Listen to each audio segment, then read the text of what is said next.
혹시 고지혈증 진단받고 걱정 많으셨나요? 오늘 조한경 박사의 환자혁명을 바탕으로 이 고지혈증을 완전히 다른 시각에서 한번 들여다보려고 합니다. 만약에 우리가 그동안 병이라고만 생각했던 고지혈증이 사실은 병이 아니라 우리 몸이 보내는 신호라면 어떨까요?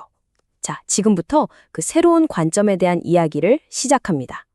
건강검진 받고 나면 그 결과지에 찍힌 콜레스테롤 수치, 이것 때문에 마음 졸이셨던 분들 정말 많으실 거예요.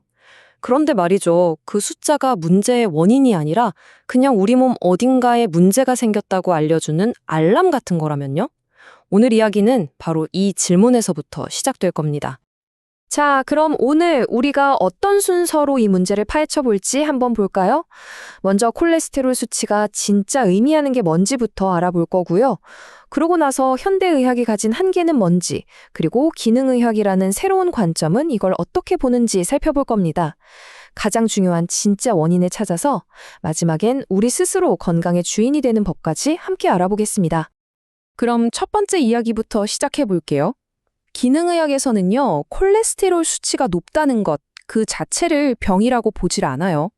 그게 아니라 우리 몸속 어딘가 아주 근본적인 부분에서 균형이 깨졌다는 걸 알려주는 아주 중요한 신호, 즉 증상으로 보는 거죠. 이게 딱 뭐랑 같냐면요. 자동차 계기판에 엔진 경고등이 딱 켜진 거랑 똑같아요.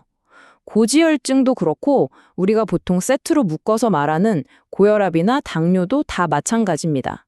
이건 전부 결과물, 그러니까 증상이라는 거죠. 우리가 경고등 자체를 끄는 게 목표가 아니잖아요? 왜 경고등이 켜졌는지, 그 근본적인 원인을 찾아서 고쳐야 하는 것처럼요. 그렇다면 지금 우리가 병원에서 흔히 접하는 현대의학은 이걸 어떻게 다루고 있을까요? 그리고 거기에는 어떤 한계가 있는 걸까요? 이 부분 한번 제대로 짚어보겠습니다. 현대의학은 사실 이 대증요법에 있어서는 정말 세계 최고 수준입니다. 여기 보시는 것처럼 병의 뿌리를 뽑는다기보다는 일단 눈앞에 보이는 불편한 증상들을 빠르게 가라앉히는데 아주 탁월하죠. 예를 들면 열이 펄펄 끓으면 해열제를 쓰고 콜레스테롤 수치가 높으면 일단 그 수치를 떨어뜨리는 약을 쓰는 것처럼 말이에요. 그러니까 여기서 문제가 생기는 겁니다. 당장 보이는 증상하고 숫자에만 자꾸 매달리다 보면요. 정작 그 문제를 일으킨 근본 원인은 그냥 그대로 남아있게 되는 거죠. 결국 어떻게 될까요? 환자는 점점 더 약에 기댈 수밖에 없게 되고 우리 몸속에서는 진짜 병이 계속해서 조용히 진행되는 그런 악순환에 빠질 수 있다는 겁니다. 자, 그럼 이제 시야를 확 바꿔보겠습니다. 완전히 다른 생각의 틀, 이 기능의학이라는 게 과연 어떤 새로운 길을 보여주는지 한번 같이 보시죠. 이 표를 보면 차이가 확 느껴지실 거예요. 왼쪽의 현대의학이 질병을 관리하는 데 초점을 맞춘다면 오른쪽의 기능의학은 우리 몸의 건강을 회복시키는 걸 목표로 합니다. 약으로 증상을 그냥 꾹 눌러놓는 게 아니고요. 도대체 왜 이런 문제가 생겼을까? 그 근본 원인을 파고들어서 우리 몸이 스스로를 치유할 힘을 되찾게 도와주는 거죠. 네, 바로 이겁니다. 기능의학이 바라보는 최종 목표는 이거예요. 우리 몸을 하나의 거대한 시스템으로 보고 그 시스템이 왜 고장났는지 근본적인 이유를 찾아내는 거죠. 그리고 그걸 해결해서 우리 몸이 원래 가지고 있던 그 놀라운 자가치유 능력을 다시 일깨워주는 것. 이게 바로 핵심입니다. 그렇다면 고지혈증을 일으키는 그 진짜 원인은 대체 뭘까요?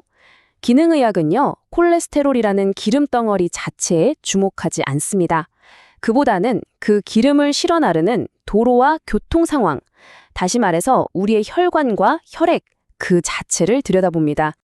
많은 경우에 모든 문제의 시작은 바로 이 인슐린 저항에서 비롯됩니다. 이게 뭐냐면 우리 세포들이 인슐린의 말을 잘 안 듣게 되는 거예요. 그래서 혈액 속에 포도당이 남아돌게 되고 결국 우리 피가 마치 설탕물처럼 끈적끈적해지는 상태를 말하는 거죠.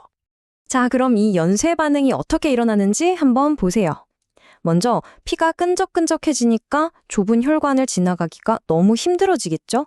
그럼 심장은 이 피를 온몸에 보내려고 훨씬 더 세게 펌프질을 해야만 합니다. 바로 혈압이 오르는 거죠. 이런 엄청난 압력이 계속되면 혈관은 스트레스를 받아서 결국 딱딱하게 굳어버리는 동맥경화로 이어지게 되는 겁니다. 여러분, 바로 이 지점이 오늘 이야기의 가장 중요한 하이라이트입니다. 고지혈증, 그러니까 혈액 속에 콜레스테롤이 많아지는 현상은요, 이 모든 끔찍한 과정의 시작점이 아니라는 거예요. 맨 마지막에 나타나는 결과물일 뿐이라는 사실 꼭 기억하셔야 합니다. 그럼 이제 가장 중요한 해결책으로 넘어가 봐야겠죠? 이건 단순히 병을 낫게 하는 걸 넘어서요, 조한경 박사님이 말씀하시는 환자혁명, 즉, 내 건강의 주도권을 내가 되찾아오는 위대한 여정의 시작입니다. 이 표를 한번 보세요. 약이 아니라 우리가 일상에서 할 수 있는 아주 구체적이고 강력한 방법들입니다. 우리가 앞에서 얘기했던 근본 원인들 있죠. 그걸 직접적으로 해결할 수 있는 방법들이에요.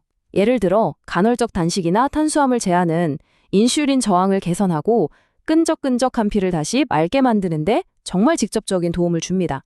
결국 약이 아니라 내 생활 습관의 변화가 진짜 치료제라는 거죠. 그리고 우리 몸의 도로, 즉 혈관을 튼튼하게 보수하고 유지해줄 지원군도 당연히 필요하겠죠? 혈관 벽을 탱탱하게 만들어주는 콜라겐, 그리고 콜라겐이 잘 만들어지게 돕는 비타민 C나 E 같은 필수 영양소들을 충분히 챙겨주는 것. 이게 혈관이 딱딱하게 굳는 걸 막는데 아주 큰 도움이 됩니다. 결국 기능의학이 말하는 건강 회복의 지혜는요, 바로 이 한 문장으로 요약이 가능합니다. 한번 생각해 보세요. 척박한 땅에 좋은 영양분을 주고 막혀있던 물기를 시원하게 터주면 식물이 알아서 쑥쑥 자라나잖아요. 우리 몸도 똑같다는 겁니다. 좋은 영양과 환경이라는 토양을 만들어주고 혈액순환이라는 물기를 터주면 우리 몸은 스스로 건강을 되찾을 수 있는 엄청난 힘을 가지고 있다는 거죠. 자, 이제 선택은 여러분의 몫입니다. 그저 눈앞에 보이는 숫자 하나를 낮추는데 만족하시겠습니까?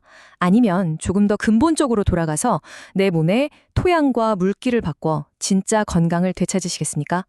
오늘 이 시간이 그 답을 찾는데 작은 힌트가 되었기를 진심으로 바랍니다.